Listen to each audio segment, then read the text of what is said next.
Hey guys, welcome back to the layout once again, and welcome to another layout update. I got a few things to share with you, mostly rolling stock, and then a quick scenery update for you.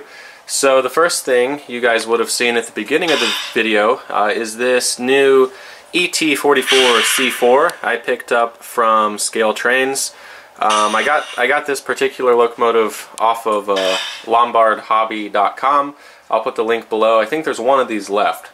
And as you could hear, and can still hear by the annoying air let-off, these both have sound. You guys have already seen my NS Tier 4 GEVO, so I got a BNSF version so they can run together.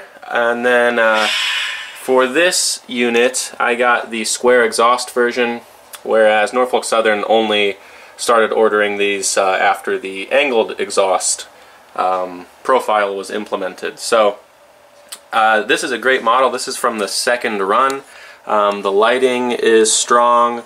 They made one improvement back here on the rear of the locomotive, which was to paint the X bracing inside of the radiator cab a light gray color, just like on the prototype. So now that sticks out quite a bit more. And it would have been really cool to have that on the NS unit, but this was from the first run and they didn't do that. So the X bracing is back there, and at certain angles you can see it, but it's painted black, so it's not obvious. And aside from that, the detail is just stunning if you take a look at particularly the underbody detail, but I even really appreciate what they've done with the cab here. I'm sort of a GE freak, if you will, so I really pay attention to all the details. They got the number boards perfect, they got the spacing correct, the size, the squareness. The cab dimensions are fantastic, as are all the other dimensions on this locomotive. So I'm very happy. The sound is great. It has 2 speakers in it, and the ESU Tier 4 GEVO recordings are great. The one thing I don't like on the ESU files is the dynamic brake. It's not a GE dynamic brake. I don't know what sound they threw in there, or at least to my ear it is not. And anyway, that's a discussion for another time, but really happy with this purchase. And in addition to this locomotive I got here, I also have, well, a couple of cars for sale. We'll talk about that in a second, but since I have sold off a few things, I've also then restocked with the cash that I got from those sold items. So another Scale Trains purchase here. I picked up this Gunderson, is it Gunderson? Greenbrier? I think they're one and the same. I can't remember now. Actually, I have the box right here. Yeah, same thing. So I got one of these BNSF covered hoppers. I hope to get many, many more, so this is just the beginning of the fleet. It's a great model as well. Rotating roller bearing caps on the wheels, which is pretty cool, and then all the end cage detail is just very impressive. So this is a great model. Glad I picked that up. And I'll just move down the line here in the manifest to show you what there is to talk about. Here I have a car for sale. This is an eBay purchase that I just got stock, and then I weathered this using oil paints, and that is all I did. So you can see there's a pretty heavy fade on it, and if I can find a before photo I'll throw that in here, but it looks great, and I'm really happy that I've started to play around with different methods. I like the oil paint method because you can just take really trace amounts of water mixable oil paints and then brush it onto the car, and since the oil paints have a good working life, if you will, once they get on the car, you can sort of work them around until you get the color or intensity that you want. And since they are water mixable oil paints, if you mess up you can just wipe it off and then start over. So everything you see here aside from the graffiti tags were done with oil paints, including the trucks and wheel sets. And then I gave the whole thing a dull coat with an ultra matte finish, so it really looks chalky and sun faded. And I didn't really do anything crazy with the roof of the car, but again, that is for sale on eBay, so check that out in the description below if you would like to own this car. Moving along, this boxcar I did a while ago with the really cool bowed paneling on the side of the car. This is for sale as well on eBay, so you guys can check that out. And then this is a car that's in the works. Still a bit of work to do on this. I haven't done anything with the trucks, and I need to add some graffiti, and I also need to touch up the roof. I started on the roof, but I still have a bit more I want to do up there. So this was a car I got off eBay and was already kind of beat up, so I kind of had to go with the bit of weathering that was on there. So I've just gone with a really heavy coat of fading and grime, and I think it's created a pretty cool effect, and I've got some streaking of the lettering over here on the side of the car. So still more work to come on that one, but that'll be for sale as well.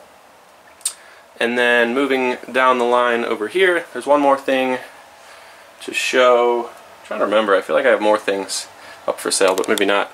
Here's a car. This is an old Bachmann piece of crap car that I've had forever, and I just want to turn it into something that actually looks okay.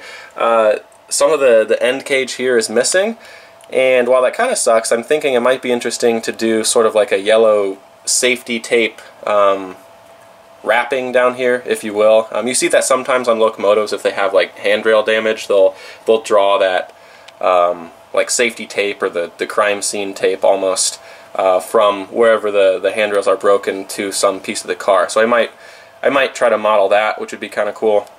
And then I've started with some pretty heavy rust streaking, and I'm just going to continue that down the car. I faded the car so that the Santa Fe is almost invisible. I'm going to give it an interesting patch down here. So there's not a particular prototype in mind here, just something that I started for fun. And then finally, this is another purchase I picked up. This is one of Walthers' new Trinity 2-bay hoppers. They have these in a number of paint schemes. I got this in Union Pacific just because I honestly don't think I've ever had anything UP, which sounds weird, but I actually think that's true. So this is my first piece of Union Pacific rolling stock. It's a great model. This was $20, so great deal. Again, the end cage detail, obviously you're not going to get as much as that scaled trains model, but it's very finely molded, so the end cage or the ladders and all that are not thick. They're nice and thin, even though it is all plastic. And yeah, again, a great deal for $20. So that's all there is for the rolling stock. Just wanted to update you on that. Really quick, I should say, excuse the walking. So I picked up a couple of Scale Trains detail kits, and I have had these for actually months now, well before I got my Walthers GEVO here. And I haven't done any work on this guy yet. But what I am going to do, and I will have a video on this, is install one of these Scale Trains detail kits on this unit, and then I also need to get 2 sheets of decals for the warning labels, and there's also some GE specific decals that go sort of on the pilot here, as well as the side of the cab for those builder plates. So I'll have to order those soon and then get to work on detailing this, but these detail kits are great. It's pretty much everything that you find on their rivet counter Tier 4 offerings. So if we take a quick glance here, you can see the traction motor cabling. It has all the pilot detail from the MU hoses and cables to train airline hoses, and then we also have all the grab iron, sunshades, and other goodies in there as well, like the lift rings. So there is tons of detail to put on this thing, and I think once I get that detail installed and the decals as well, this is going to be an awesome locomotive because it's already super heavy and has tons of pulling power and an ESU decoder in it with full throttle features. So I'm going to be loving this too once I get that all detailed up. Now, it's been quite a while since the last layout update I did, but I have been filling the time with our scenery series, so if you guys haven't seen that, check out the last few videos. I've uploaded some progress videos on working, well, first primarily working on the overpass here, and then we also did some track weathering right in this section as well. So the track over here in this scene of Crawford is almost entirely weathered now. I still have a bit of work to do, but that first scenery series that I just referenced will cover all the scenery over here in Crawford, and then we'll move on to the next scene. And one of the first things I've completed is the overpass down here. So this was a Rick's Products kit up on top, and then, excuse me, everything else that you see is scratch built. So there's retaining walls, just made those out of some styrene, and those turned out, in my opinion, and I'm not trying to pat myself on the back, but I really like the way those turned out. The railings were from a leftover cornerstone kit, and then you can barely see it, but it's kind of funny because this is the structure that almost took me the most time to build. Just underneath the bridge there, you can see sort of a little pedestal where those I-beams are resting, and then that whole structure back there, which again is almost entirely hidden. Those are the abutments that I created for this, and I did that all from a prototype photo. I think it turned out quite well. And then I started my first bit of scenery over here. So we've got some really light colored dirt down here for the sandy and dry northwest Nebraska.